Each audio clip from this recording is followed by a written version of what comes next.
Estamos en Al Pie de la Letra, programa del canal de televisión de la Universidad de Cartagena. Tenemos un invitado especial, al maestro César Bertel.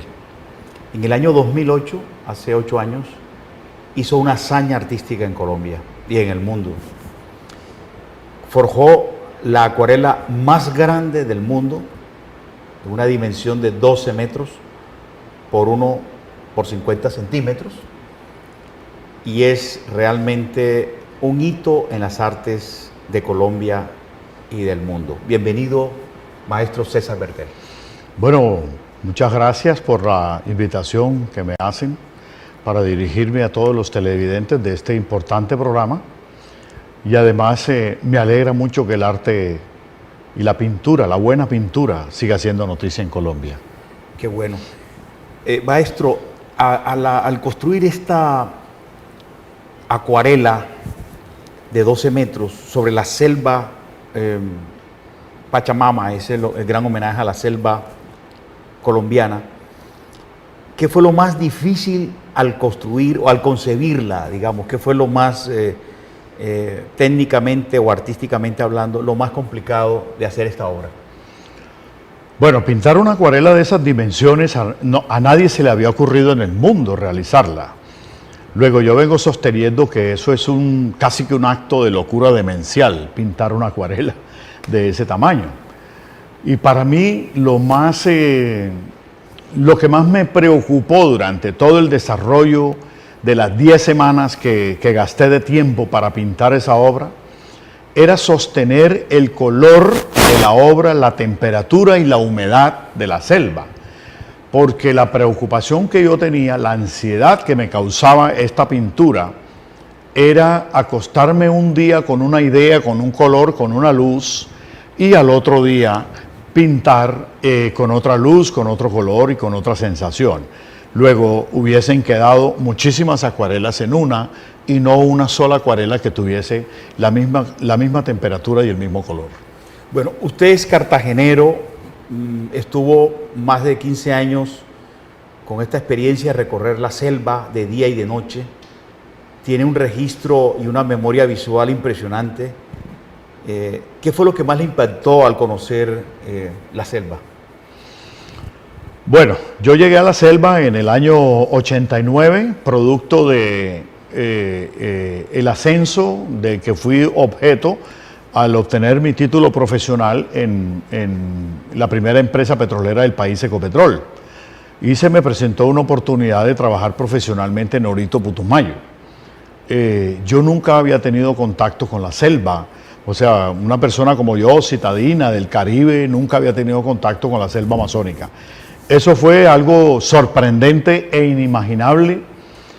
Afortunadamente, cuando yo llegué en el año 89 al Putumayo, ya yo sabía pintar porque ya había hecho mis primeros cuadros, había hecho mi primera exposición, es decir, que ya yo tenía todos los elementos de la acuarela para poder interpretar esa belleza y esa policromía de color que produce el paisaje selvático de nuestro país.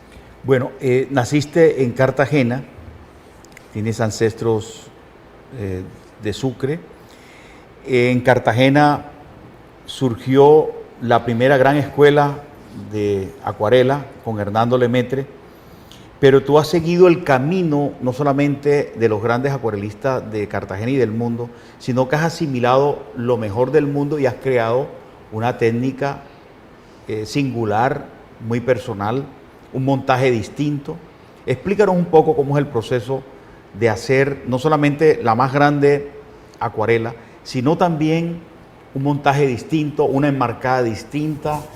¿En qué material trabajas estas acuarelas? Bueno, uno tiene la acuarela en Cartagena como referente de pintura todo el tiempo, porque esa acuarela que nosotros vemos que transita por las calles y que se exhibe en las calles de Cartagena, es un referente muy importante, pero además es un legado, como tú lo acabas de mencionar. La historia registra que hubo un señor, José Gabriel Tatis Ahumada, que fue tal vez el primer acuarelista que registra la historia de Cartagena y cuyas acuarelas fueron pintadas sobre piezas de mármol. Posteriormente vino todo este proceso que todos conocemos del profesor José Vicente Calpena, los hermanos Generoso, los hermanos Aspe, y el influjo, el fuerte impulso e influjo que tuvo la acuarela de Cartagena con Hernando Lemaitre. Desde entonces, desde muchos años atrás, no se registra un acuarelista que porte la bandera de la acuarela en Cartagena. Yo siento que en parte he hecho algunas cosas dentro de la acuarela, por eso se me conoce como un innovador dentro de la técnica, porque he traído a valor presente una cantidad de descubrimientos. El primero de ellos es que yo utilizo el aerógrafo para crear efectos al interior de los paisajes que yo pinto, y curiosamente el aerógrafo es un invento de los acuarelistas del siglo XIX, de la época victoriana en Inglaterra. Y otro de las innovaciones que yo he traído a valor presente es el descubrimiento que hicieron los chinos en el año 3000 a.C., que fue entelar los papeles de arroz. Entonces yo traje todo ese conocimiento a valor presente, y todas mis acuarelas hoy las exhibo sin vidrio bajo un procedimiento que se conoce en el mundo como marruflaje, que es pegar el papel pintado a un lienzo para posteriormente exhibirlo en bastidores, como si fuesen óleos o acrílicos o cualquiera de estas técnicas pictóricas.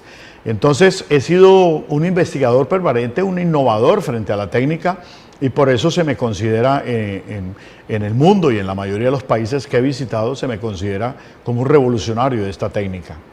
Bueno, has asimilado esas técnicas orientales y has llevado esas acuarelas que has producido a Europa, al mundo entero, y el público ha quedado deslumbrado. Algunos creen que de pronto el acabado parece que fuera óleo y realmente son acuarelas. ¿Qué podría decirnos, maestro Bertel, de la acuarela contemporánea, la acuarela que se hace hoy en el mundo?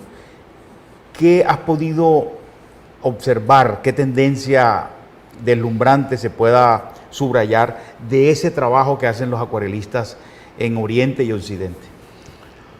Bueno, desde el aparecimiento del óleo en el siglo XV, la acuarela fue sometida a un proceso de olvido, tanto que se le dejaron los sitios más oscuros y más feos de los museos y las galerías precisamente a las acuarelas, porque todo el mundo quería estar con el óleo. Y desde entonces han aparecido asociaciones, sindicatos y una cantidad de organizaciones que reúnen a los acuarelistas del mundo. Desafortunadamente, muchas de estas asociaciones hacen un trabajo maravilloso por seguir poniendo la acuarela en el pedestal que le corresponde en la historia de la humanidad y de la pintura en la humanidad, pero todas tienen en cierta manera una cantidad de limitaciones creadas a través de sus reglamentos, ¿no? Que el formato no puede ser de medio pliego, que no se puede utilizar el negro, que no se puede utilizar el blanco, que la temática de la acuarela, es decir, una cantidad de normas preestablecidas, que eso a veces ha llevado a que la acuarela sea considerada una técnica todavía muy menor.